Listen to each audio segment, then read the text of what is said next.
और अब बात पश्चिम बंगाल की। पश्चिम बंगाल की सियासत में इन दिनों एक नारा काफी चर्चा में है। नारा है पहले राम फिर वाम। ये नारा पश्चिम बंगाल में कोऑपरेटिव चुनाव में अपना जादू दिखा चुका है और अब तैयारी पंचायत चुनावों की हो रही है। देखिए कैसे पहले राम फिर वाम का नारा पश्चिम बंगाल की सियासत में ममता बनर्जी के लिए एक नई चुनौती बना हुआ है। पॉलिटिकल पर्पस में जो ऑपोजिशन को यूनिटी एक सब मिलके करेंगे तो इससे अच्छा और कुछ नहीं हो सकता है। एक ही बात कीजिए कि देश को बचाना है।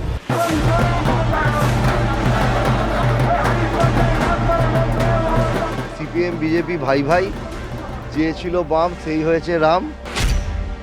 मई 2021 में पश्चिम बंगाल में लगातार तीसरी बार विधानसभा चुनाव जीतने के बाद ममता बनर्जी नए मिशन में जुट गईं।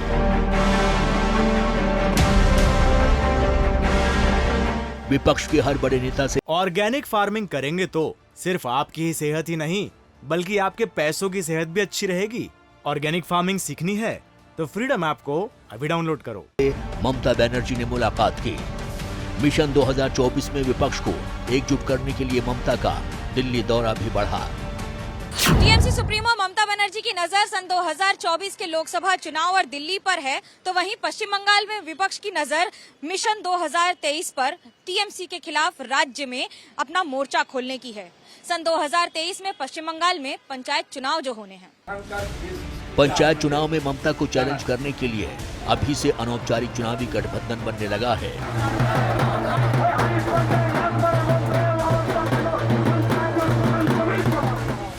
इस अनौपचारिक चुनावी गठबंधन में शामिल हैं बीजेपी और लेफ्ट के कार्यकर्ता।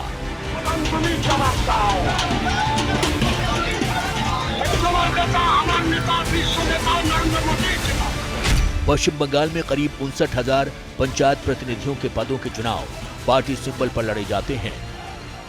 जिस पार्टी का पंचायत चुनाव में वर्चस्व होता है वो जमीन पर मजबूत होती है, इसलिए हर पार्टी इस चुनाव के लिए पूरी ताकत झोंक रही है।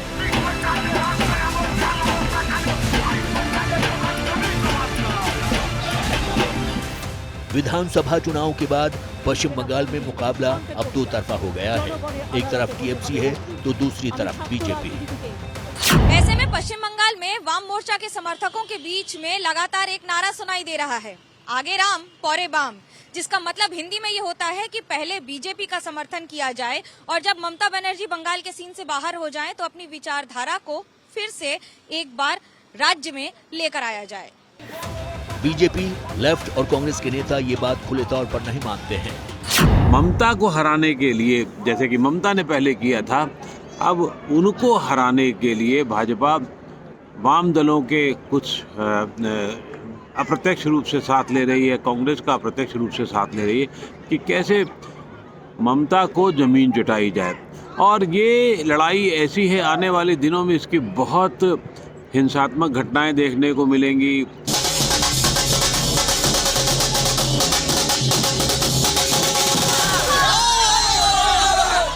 लेकिन हाल में हुए कोऑपरेटिव चुनाव में टीएमसी के खिलाफ इस मोर्चेबंदी की झलक दिखी।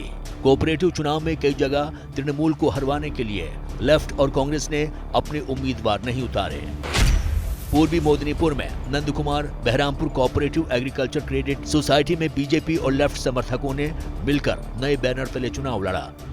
यहां इन नए गठजोड़ ने सभी 63 सीटों पर जीत दर्ज की। इस गठजोड़ की ताकत ऐसी थी कि हार के डर से टीएमसी उम्मीदवारों ने 52 सीटों पर नामांकन वापस ले लिया। कोऑपरेटिव चुनाव में कई जगहों पर लेफ्ट और कांग्रेस कार्यकर्ताओं ने जमीन पर बीजेपी का समर्थन किया। नतीजा ये रहा कि महिषा दल कोऑपरेटिव में 83 में से 73 सीटें बीजेपी ने जीती। पंचायत की पहले खून खराबी करने से कोई फायदा नहीं होगा। राम बाम, पहले राम पीछे बाम, वो जो भी हो, इधर में राम बाम नहीं, एक ही नाम, वो है ममता बनर्जी। पश्चिम बंगाल की राजनीति में ये नया प्रयोग नहीं है। राजनीतिक विश्लेषक बताते हैं कि 2011 में लेफ्ट को हराने के लिए ममता बनर्जी ने भी कुछ ऐसा ही प्रयोग किया था। आज ममता को हराने के लिए फिर वही प्रयोग दोहराया जा रहा है। सन 2011 में पश्चिम बंगाल के विधानसभा चुनाव में लेफ्ट ने जब से अपनी सत्ता खोई है तब से लेफ्ट का ग्राफ बंगाल में लगातार गिरता चला जा रहा है आलम यह है कि वर्तमान स्थिति में लेफ्ट और कांग्रेस का एक भी विधायक विधानसभा में मौजूद नहीं है। अब लेफ्ट और कांग्रेस के जमीनी कार्यकर्ता सत्ता पक्ष से हो रही हिंसा से डरे हुए हैं और लगातार हो रही मारपीट के कारण उन्हें बीजेपी का दामन थामना ही मुनासिब दिखता है। ऑर्गेनिक फार्मिंग करेंगे तो सिर्फ आपकी ही सेहत ही नहीं बल्कि आपके पैसों की सेहत भी अच्छी रहेगी। ऑर्गेनिक फार्मिंग सीखनी है तो फ्रीडम ऐप को अभी डाउनलोड करो। क्या मजबूरी है मेरी बताइए?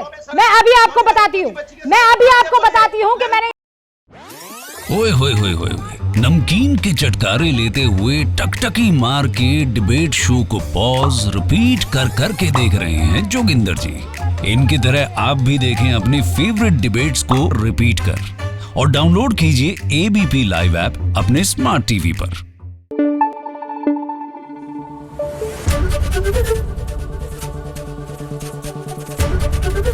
एबीपी न्यूज आपको रखे आगे।